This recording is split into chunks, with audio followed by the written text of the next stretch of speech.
You know, when you picture early America, you probably think of colonists arriving in this vast, untamed wilderness. But what if I told you that wilderness wasn't wild at all? What if it was actually a carefully managed landscape shaped over millennia by hundreds of indigenous nations? Well, that's the story we're getting into today. How the very survival of those colonists, and really the birth of America itself, is all wrapped up in a history that often gets left on the cutting room floor. So, to kick things off, here's a little riddle for you. What do log cabins, the word moose, and the whole idea of American democracy have in common? I mean, on the surface, it seems like nothing, right? But the answer connects all of them, and it might just flip the script on how you see early American history.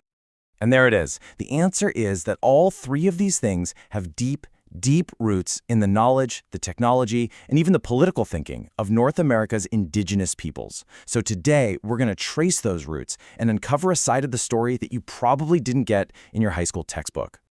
All right, let's dive right in with the most basic thing of all, survival. This is Section 1, Learning to Survive, How Indigenous Knowledge Kept Colonists Alive.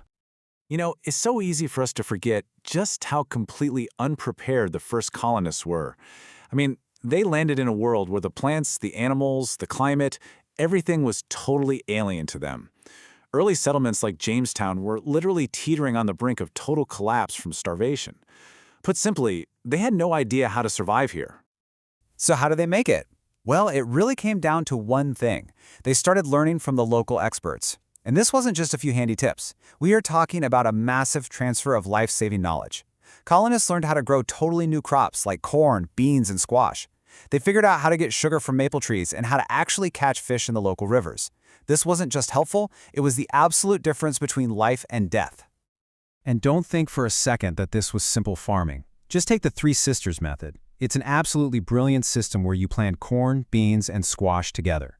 The corn gives the beans a stalk to climb, the beans put nitrogen back into the soil to feed the corn, and the big squash leaves shade the ground to keep weeds out. I mean, this is incredibly advanced, sustainable agriculture perfected over centuries. But of course, this deep knowledge didn't just stop at the edge of the farm field. No, it was a complete, holistic understanding of the entire environment, from the tiniest plant on the forest floor all the way up to the vast trail networks. So, you had colonists learning which local plants could be used for medicine. They adopted indigenous forest management techniques, like using controlled burns to clear undergrowth and make hunting better. And get this, they weren't just hacking their way through some dense, untamed wilderness. They were using the massive, pre-existing network of trails that were basically the highways of the continent. In fact, a lot of our modern roads are built right on top of those ancient paths. Okay, so this goes way beyond just survival. Let's look at how all this knowledge started to create a whole new, uniquely American culture. On to Section 2, a new American culture, the everyday influence woven into colonial life. You can literally hear this influence every single day. Just think about the words we use: moose, canoe, skunk, hickory, pecan, moccasin. And that's just a tiny sample. There are hundreds of them. These words weren't borrowed to sound cool. They were adopted because they were absolutely necessary to even describe the world the colonists now lived in. And it wasn't just words, not by a long shot. This influence shaped everything. How they lived, what they built, how they got around, and why? Well, it's pretty simple. The indigenous technologies were brilliantly adapted for North America, and in a lot of cases, they were just plain better. I mean, just look at this side by side. The European shelters they were building? Drafty, cold, and super inefficient. So what did they do? They started adopting elements of indigenous architecture, like log and bark shelters, because they actually kept you warm. Their big, heavy boats were totally useless on winding rivers. But the canoe? Sleek, lightweight, fast. It was a no-brainer. Time and again, it was just a matter of adopting the superior technology. So we've talked about all the practical stuff, but this exchange of ideas also moved into the philosophical. This is where things get really fascinating. Let's move to Section 3, Seeds of a Nation, Indigenous Models of Governance. Yeah, this is where the story gets truly profound. We're not just talking about food and tools anymore. There's a lot of evidence that this influence went all the way to the top, to political philosophy, and might have helped shape the very structure of the United States.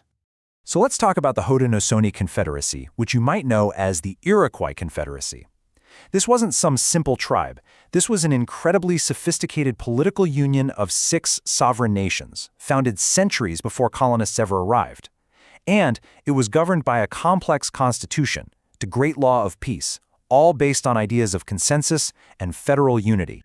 Now, thinkers like Benjamin Franklin were observing this system and taking a lot of notes. And you can totally see why. Look at the core ideas here. Federal unity, uniting separate nations under one government. Sound familiar? It should.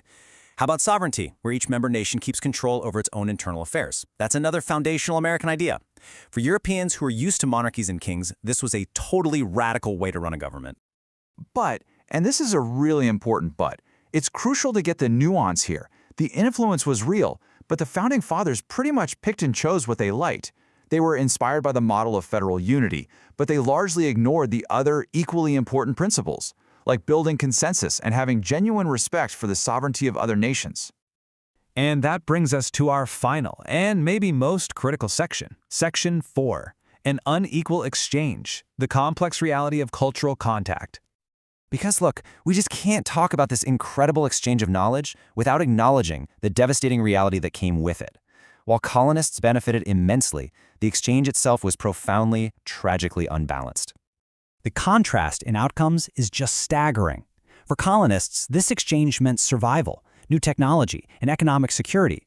For indigenous nations, the arrival of those very same colonists ultimately meant being forced off their lands, widespread violence, and a catastrophic loss of sovereignty, culture, and of course, life.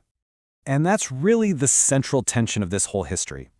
The cultural exchange was absolutely real. You can see its influence woven into the very fabric of America, but we have to hold that truth right alongside the other one, that the violence, the disease, and the dispossession that followed were just as real. So this isn't about replacing one story with another. It's about seeing that these histories aren't separate at all. They are one single shared history.